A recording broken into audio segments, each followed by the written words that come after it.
Really? Really? And whose story do you think they're gonna believe? Yours or mine, waitress? Good luck with that. Oh, no. Get your hands off of me. How sick are you? Do you know how sick I am?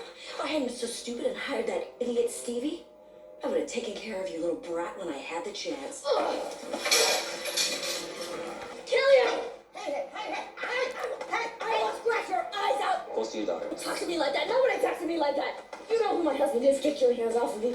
Yes, Mrs. Grayson. He wants what DAs? Yeah? Well, guess what he is now? The top defense attorney, idiot. Get him in here now.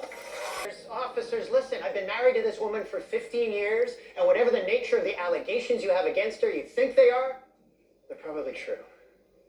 Son of a... Jeanette, they're going to be telling you have the right to remain silent in a second. I suggest you exercise that right. You're just going to make it worse.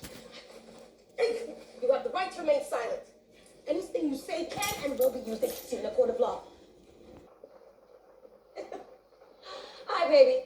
This is just a misunderstanding. I'll see you at dinner.